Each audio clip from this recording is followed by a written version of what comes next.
constitucional a nivel primario, por tanto ya a todos ellos se les reconoce esa autonomía en la gestión de sus propios intereses. Y evidentemente eso lleva de suyo, lleva implícito una cierta decisión, un cierto poder en la decisión de organización de su sistema de financiación, tanto de obtención de ingresos, de recursos, como evidentemente en decisiones de gasto público, ¿no? En decisiones de gasto para acometer sus competencias, desarrollar sus funciones. Es muy importante en nuestro sistema y es digamos uno de los dos ejes vertebradores del sistema municipal en España el que específicamente el artículo 140 de nuestra Constitución reconoce la autonomía municipal. La autonomía municipal consagrada a través de un gobierno local elegido, gobernado por unas corporaciones representativas, puesto que se eligen en sistema de voto directo esos representantes y que, por tanto, está consagrando un modelo de constitución de ese gobierno local que es reflejo directo de la opinión, del voto, de la decisión de los ciudadanos. Pero también es muy importante en este sentido la referencia que hace un poco más adelante en el artículo 142 nuestra Constitución al principio de suficiencia financiera local. Vamos a ver enseguida que realmente no hay una mención explícita a la autonomía financiera de los municipios en nuestra Constitución, pero sí a esa suficiencia de recursos que es el punto clave de nuestro sistema de financiación local, ¿no? En contrapartida, es verdad que hay una carencia significativa, una carencia importante, y es que a los municipios en España no se les reconoce la facultad legislativa. Los municipios pueden dictar ordenanzas municipales, las provincias, ordenanzas provinciales, pero no pueden dictar normas de rango legal. Si bien es cierto que un poco más adelante vamos a hacer referencia a que esto, las implicaciones o las limitaciones que derivan de esto se han visto un poco suavizadas en la evolución jurisprudencial que ha habido por parte de nuestro Tribunal Constitucional cuando ha analizado en algunos de sus pronunciamientos el régimen municipal español, ¿no? Y es un hito también importante el reconocimiento que se hizo ya hace algunos años de este mecanismo de defensa de esa autonomía local, del conflicto de defensa de la autonomía local, así se denomina, que es un mecanismo de recurso, se instauró a finales de los años 90 y que vamos a ver que es una herramienta importante en este sentido. Bien, como les decía hace un momento, en la Constitución se refleja la autonomía local, fundamentalmente el artículo 140 es el que se refiere a los municipios en nuestro sistema, y de ahí toda la doctrina, y aquí es verdad que no hay división entre un punto de vista más administrativo o más constitucional, hay bastante más sintonía, de que de ahí deriva la consideración del municipio como el núcleo estructural sobre el cual se arma todo el Estado, todo el país. Es un núcleo estructural insustituible, puesto que los municipios, la conformación de esos municipios son el punto de partida para la creación de nuestro país, de nuestro Estado. Evidentemente, con reconocimiento de autonomía local, tanto desde el punto de vista administrativo o de gestión, a través de las corporaciones representativas que ejercen esta labor, pero también incluso de autonomía política. Autonomía no solo de gestión, de administración, de prestación de servicios, en definitiva, sino también como gobierno, con capacidad de decisión política, con capacidad de adopción de medidas en defensa de sus intereses y, evidentemente, también en el ámbito de su financiación, de sus recursos. Para ello se requiere de una norma legal, que es la que atribuye las competencias a los municipios y que en nuestro caso es una ley ya del año 85, la Ley de Bases de Régimen Local, si bien es cierto que es una ley que se ha visto modificada y actualizada en bastantes ocasiones, aunque, como digo, su fecha de origen es del año 85. Decía que la Constitución no reconoce explícitamente la autonomía financiera local, pero indirectamente hay un consenso bastante amplio de que es un reflejo indirecto del reconocimiento de esa autonomía local, autonomía política y de gestión a los municipios en la Constitución española. ¿Por qué? Porque evidentemente para que la autonomía local sea plena, sea efectiva, pueda llevarse a la práctica, hace falta un sistema de recursos, un sistema de financiación que permita financiar sus gastos. Por lo tanto, es una faceta implícita evidente en esa autonomía local. Y evidentemente también porque se está reconociendo autonomía a la hora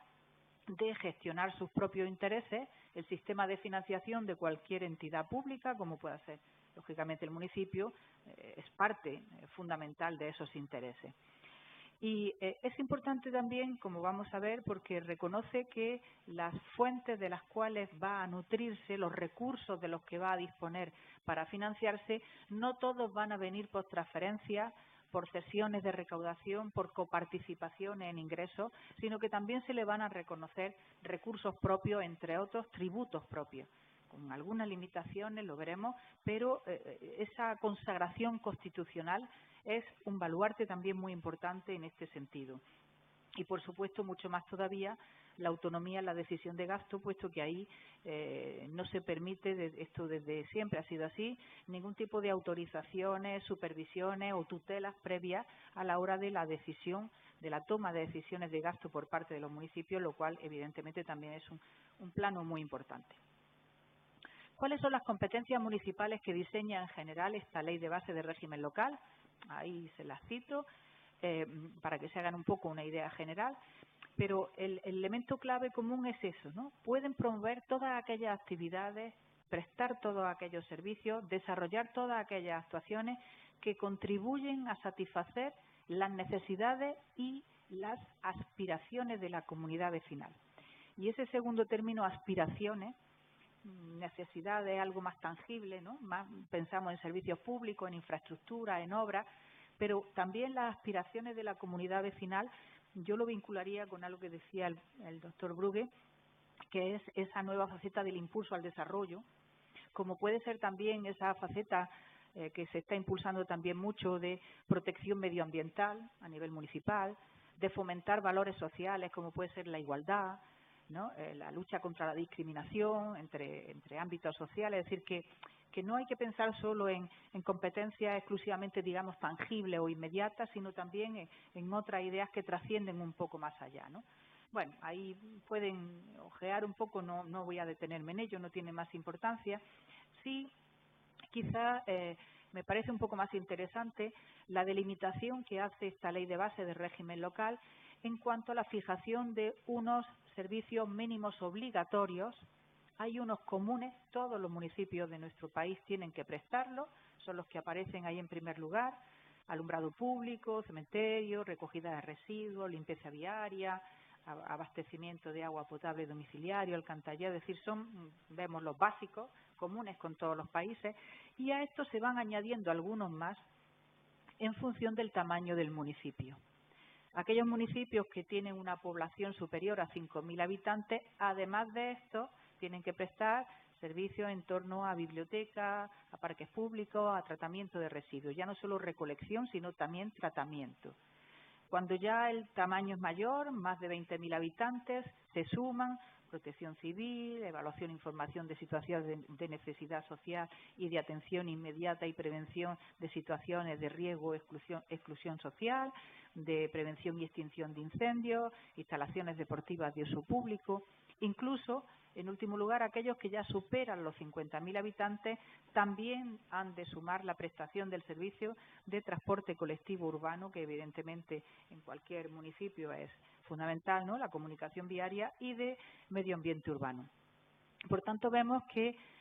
aunque no hay un desglose más minucioso, porque también es cierto que sería complejo, de alguna forma nuestra legislación sí tiene presente esa diferenciación de tamaños de municipios y, por tanto, de posibilidades a la hora de ejercicio de sus competencias.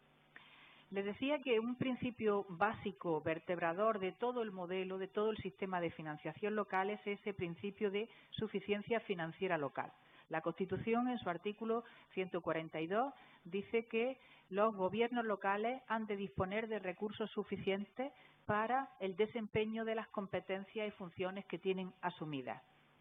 Y se nutren fundamentalmente, por tanto, disponen de otros recursos, pero sus dos principales fuentes de financiación han de ser, por una parte, sus propios tributos, por lo tanto se les reconoce explícitamente un poder tributario claro y evidente, como de la participación, coparticipación aquí, ¿no?, en los tributos del Estado y de las comunidades autónomas. Es cierto que la primera parte de esa coparticipación en los tributos estatales lleva desarrollo desde la Constitución y, bueno, ha sufrido también modificaciones, pero está presente ahí desde la promulgación de nuestra propia Constitución, por no remontarnos más atrás en el tiempo.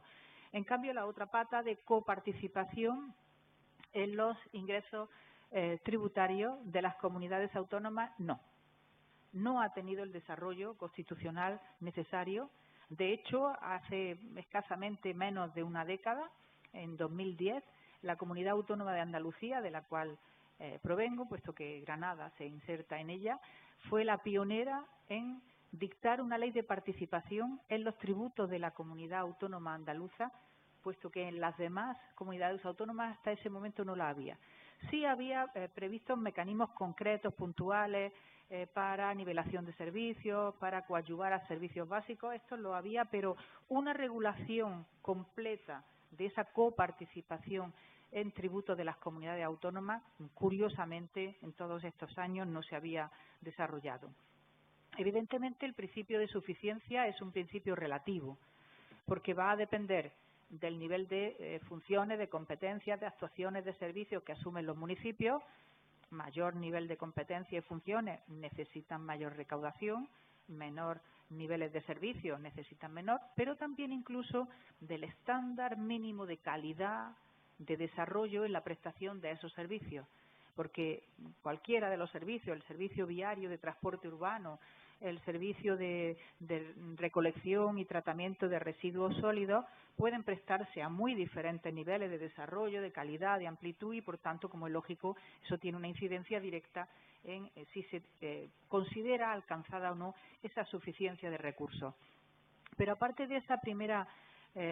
consecuencia o efecto evidente, disponer de recursos adecuados, bastantes, suficientes para cubrir sus necesidades de gasto, también está indirectamente mandando un mensaje fuera del ámbito municipal, un mensaje, digamos, externo, y es que el Estado y las comunidades autónomas, los gobiernos centrales y regionales, cuando regulan, dictan leyes en relación con los municipios que integran su territorio, tienen que respetar esa suficiencia de recursos. Por lo tanto, tienen que hacer efectivo que realmente dispongan de esos medios, de esos mecanismos de financiación suficientes.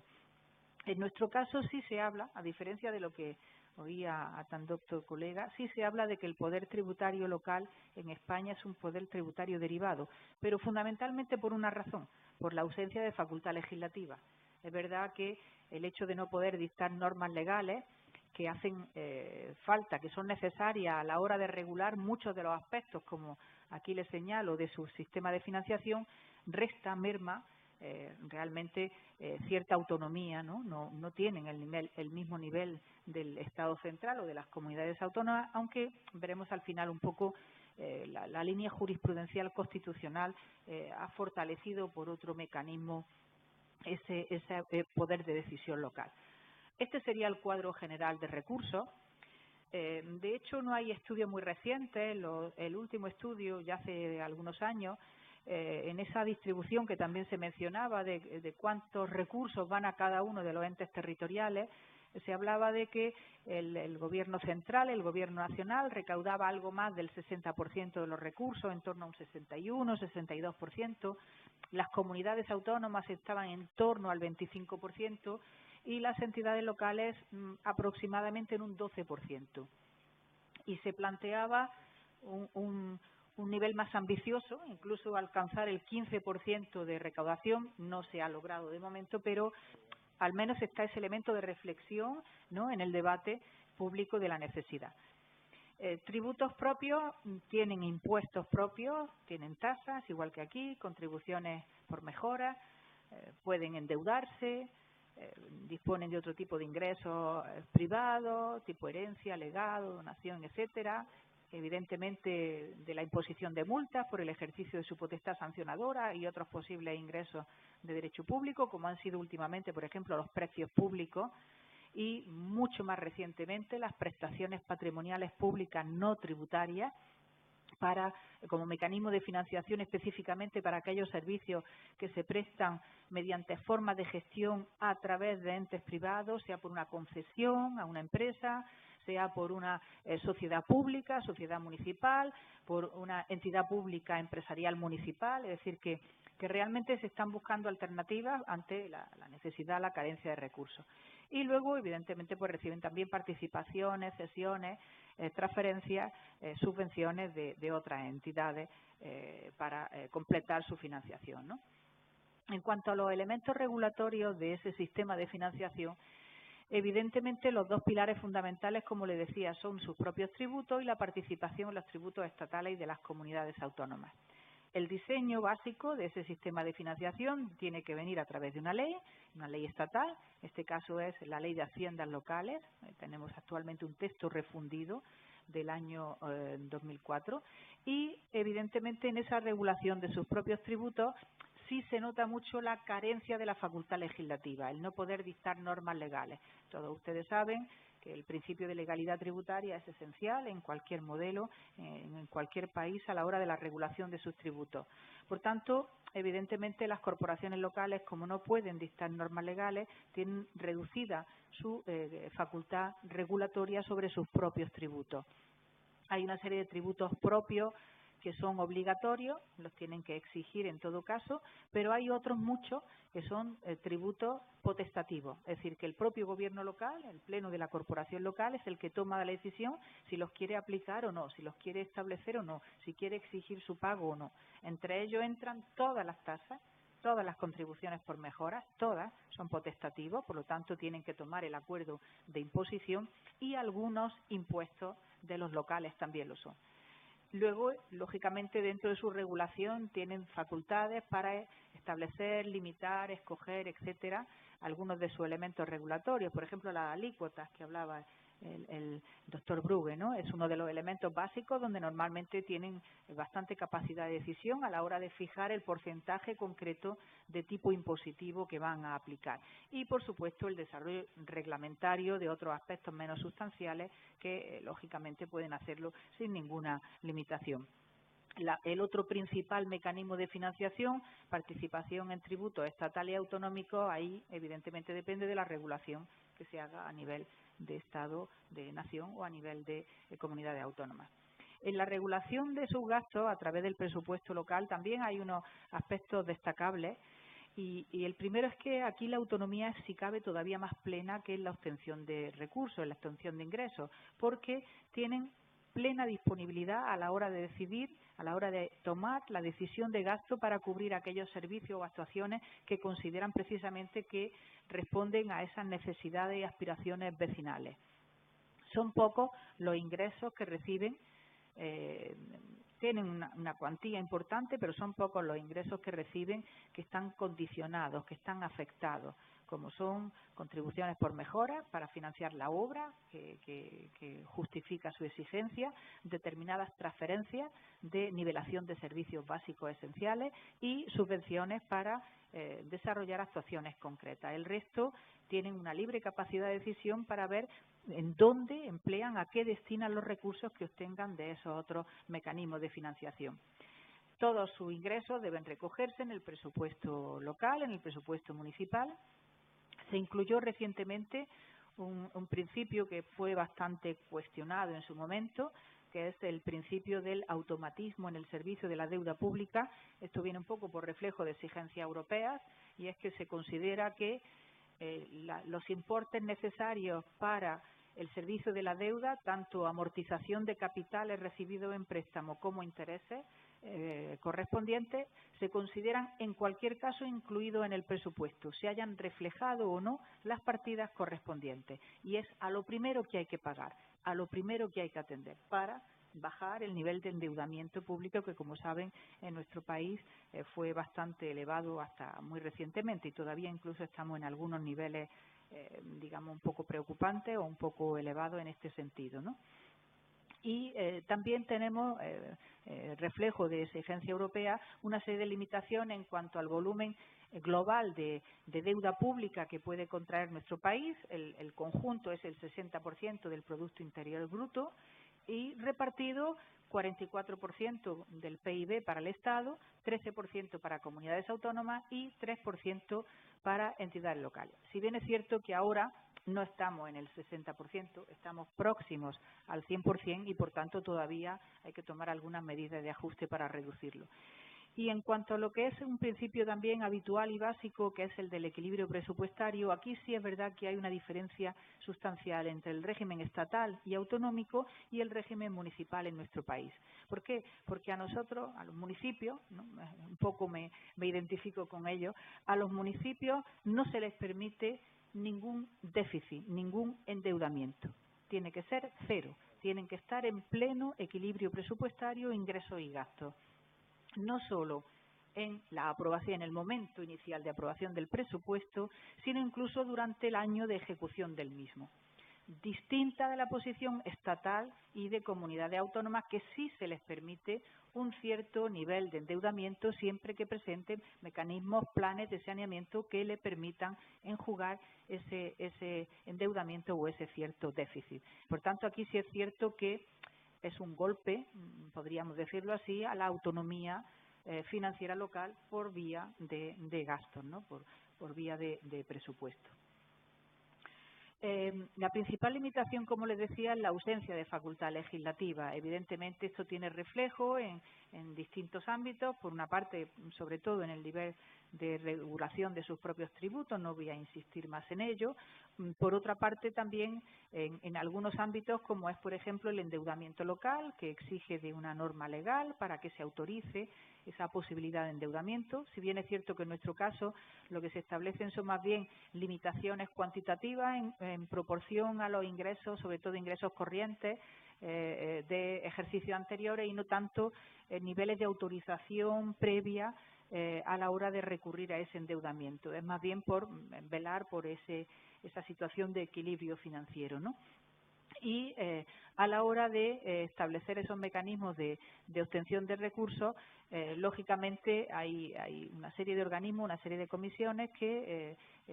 implican también, digamos, la posibilidad de oír la voz de lo que es, en nuestro caso, la FEM, la Federación Española de Municipios y Provincias, que es el órgano representativo en nuestro país de su gobierno, ¿no? En cuanto al régimen de cobro, hay un principio básico que se recoge desde muy antiguo en nuestro ordenamiento jurídico, que es equiparar las prerrogativas, las facultades, las potestades que se reconocen a los municipios, a los gobiernos locales, con las del Gobierno nacional y, en su caso, autonómico, a la hora de establecer mecanismos, procedimientos de cobro. Es verdad que este principio está de muy antiguo en nuestra legislación y es verdad que muchas veces no se le hizo caso. Pero paulatinamente, en pronunciamientos de los tribunales de justicia, se ha ido recordando, puesto que no era una novedad, recordando su presencia y posicionando en este sentido en un plano de mayor igualdad a los municipios, incluso siendo municipios pequeños, con otros entes evidentemente mucho más grandes, ¿no?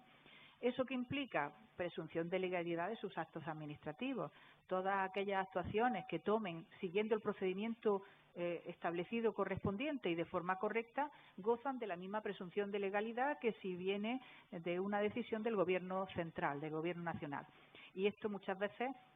es importante porque implica una inversión sobre todo de la carga de la prueba. Presunción de legalidad de la decisión pública. Si el ciudadano, el contribuyente, no está de acuerdo con ello, es el que tiene que demostrar que efectivamente no ha sido correcta. Por ejemplo, también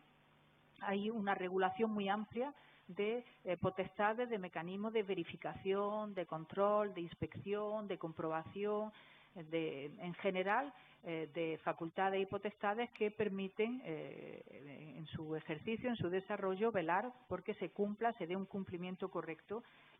entre otras cosas, con el pago de los tributos, con la recaudación de los tributos a los que debemos de hacer frente. Se le reconoce también la posibilidad de adoptar medidas cautelares, es verdad que de forma proporcionada, pero medidas cautelares cuando se vean determinadas actitudes que pueden inducir a pensar que de alguna forma hay conductas tendentes a evitar en su momento hacer frente al pago del tributo, esconder bienes, patrimonios, etcétera, y pueden adoptar esas medidas cautelares siempre, por supuesto, bajo el principio de proporcionalidad.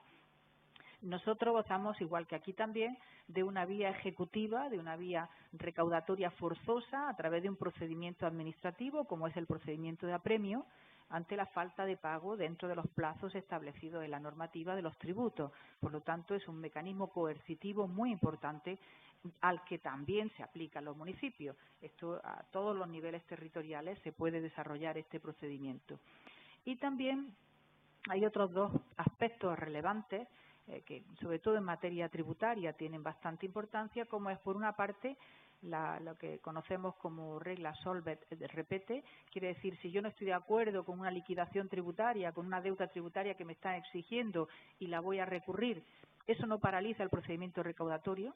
El procedimiento recaudatorio continuaría, salvo que yo garantice el pago de esa deuda para la suspensión del procedimiento recaudatorio, lo cual evidentemente es una garantía muy importante para asegurar la cobranza también a nivel municipal, y la otra, la existencia de una serie de recursos administrativos previos que son obligatorios antes de poder acudir a los tribunales de justicia. Si yo no estoy de acuerdo con cualquier decisión que ha tomado la Administración o el Gobierno local, puedo establecer un mecanismo de revisión, un mecanismo de interposición de recursos, pero yo no puedo ir directamente a los tribunales de justicia, la vía contencioso administrativa, que sería la competente, sino que previamente tengo que dar como una especie de segunda oportunidad a la Administración tributaria local para que repiense, para que se replantee, para que reflexione a través de esos mecanismos revisores administrativos previos y, en todo caso, si no da satisfacción a mis intereses, ahí ya sí quedaría expedita la vía contenciosa, la vía jurisdiccional. Y, en último lugar, muy rápidamente, porque no me quiero extender demasiado en el tiempo, hay mecanismos de reconocimiento y defensa de la autonomía local que también creo que son destacables.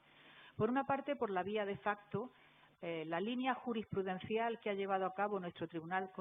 Constitucional a la hora de interpretar en su sentencia, en su jurisprudencia, la autonomía local, ha llevado a cabo una evolución importante. Hace años, hace algo más de 25 o 30 años, el Tribunal Constitucional, podríamos decir, si me permite la expresión, que era mucho más cicatero, mucho más restrictivo, mucho más temeroso, incluso podría decir, a la hora de reconocer y reforzar y garantizar esa autonomía reconocida a los municipios actualmente a nivel constitucional y antes en normativa previa, en normativa anterior. Eso ha cambiado.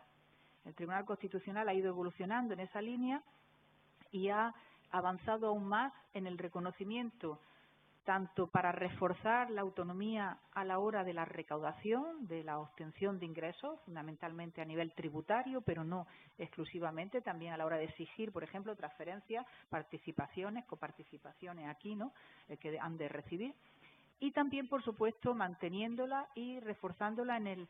nivel del gasto, de la decisión del gasto público. En este sentido, le adelantaba antes, hay un planteamiento muy interesante que ya ha desarrollado en varias de sus sentencias el Tribunal Constitucional, y es que reconoce, es cierto, no puede ser de otra manera, que las entidades locales, las corporaciones locales, los gobiernos locales no pueden dictar normas legales. Eso es cierto, pero el Tribunal reconoce al Pleno de la Corporación, a la Cámara donde están representados todos los concejales en nuestro sistema, en cierta forma un parangón, una posición de alguna manera, digamos,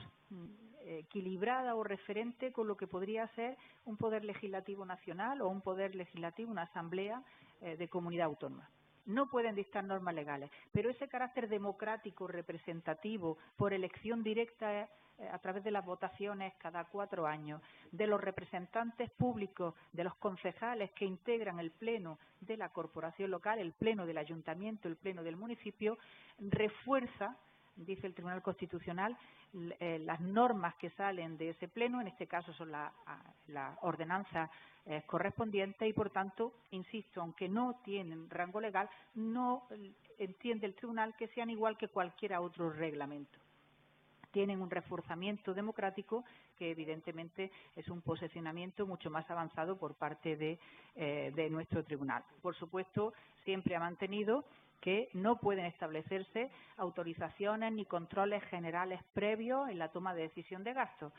Habrá que respetar las limitaciones establecidas por la normativa, habrá que respetar los procedimientos necesarios, habrá que respetar las mayorías exigidas para la toma de decisión de gasto, pero no puede haber mecanismos de control, de tutela, de autorizaciones genéricas previas en esa decisión del gasto local, ¿no? Y en el ámbito del endeudamiento, sobre todo esto de nuestra incorporación a la Unión Europea, por supuesto hay muchas limitaciones